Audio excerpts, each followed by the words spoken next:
السلام علیکم ورحمۃ اللہ وبرکاتہ۔ محترم دوستو، آپ کیسے ہیں؟ حضرت علامہ محمد سعید احمد چشتی صاحب یہ حال ہی میں پاکستان کا دورہ کر کے واپس آئے ہیں۔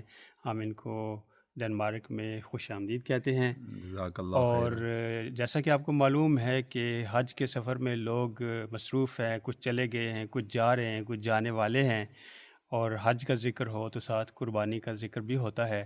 تو حضرت صاحب سے موقع کا فائدہ اٹھاتے ہوئے اس بارے میں دریافت کرتے ہیں۔ بسم اللہ الرحمن الرحیم۔ سب سے پہلے آپ کی محبتوں کا بہت شکریہ۔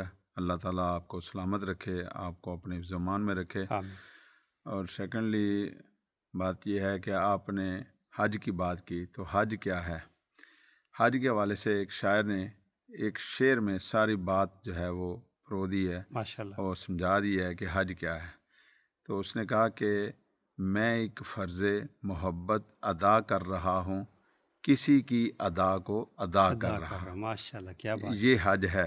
اگر کوئی بھی آپ حج کا رکن اس کو دیکھیں، اس کو ادا کرتے وقت اس کے بیک گراؤنڈ اس کا جو ہے وہ دیکھیں گے تو آپ کو اس شعر کا مصداق یہ آپ کو نظر آئے گا کہ میں ایک فرض محبت ادا کر رہا ہوں، کسی کی ادا کو ادا کر رہا ہوں۔ ماشاءاللہ۔ دوسرا میں یہاں پہ یہ پیغام قربانی کے حوالے سے دینا چاہوں گا کہ ہم لوگ قربانی کرتے ہیں، اللہ کریم جو قربانی کر رہے ہیں ان کی قربانی اپنی بارگاہ سمجیت میں قبول فرمائے۔ آمین۔ لیکن قربانی کا جانور خریدتے وقت جانور بھی ہم سے بات کرتا ہے۔ کبھی ہم نے اس طرف توجہ نہیں دی۔ وہ جانور کیا بات کرتا ہے؟ وہ جانور یہ بات کرتا ہے کہ آپ جب مجھے تلاش کرنے کے لیے آئے ہو، مجھے لینے کے لیے آئے ہو، مجھے خریدنے کے لیے آئے ہو، آپ نے منڈی پوری گھوم پھر لی، آپ نے ایک شہر سے دوسرے شہر، دوسرے شہر سے تیسرے شہر، لیکن وہ مجھے تلاش کرتے ہوئے کہ بے عیب جانور مجھے ملے، ٹھیک ہے، بے عیب جانور۔ تو وہ جانور کہتا ہے کہ میں تو بے عیب آپ کو مل جاؤں گا، لیکن آپ نے خود اپنے آپ کو بھی کبھی دیکھا ہے؟ ٹھیک ہے، جانور بے عیب تلاش کرتے ہو، حضرت انسان اپنے عیبوں کو بھی نظر رکھو، آپ خود بھی بے عیب ہو جاؤ۔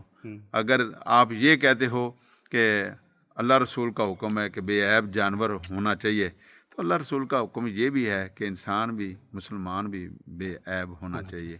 اللہ تعالیٰ ہمیں اپنے عیبوں کو ختم کرنے کی توفیق عطا فرمائے۔ آمین۔ السلام علیکم ورحمۃ اللہ وبرکاتہ۔ جزاکم اللہ خیر، بہت شکریہ۔ جہاں رہیں خوش رہیں، خود بھی عیبوں سے پاک ہونے کی کوشش کریں، جانور بھی عیبوں سے پاک لیں تاکہ ہماری قربانی کو اللہ پاک قبول فرمائے۔ ہمارے لیے بھی دعا کریں، اللہ تعالیٰ ہمیں بھی ہمت دے، اور اللہ تعالیٰ ہمیں بھی اپنے دین متین کا صحیح معنوں میں پکا سچا خادم بنائے۔ آمین۔ جزاکم اللہ خیر۔ السلام علیکم ورحمۃ اللہ۔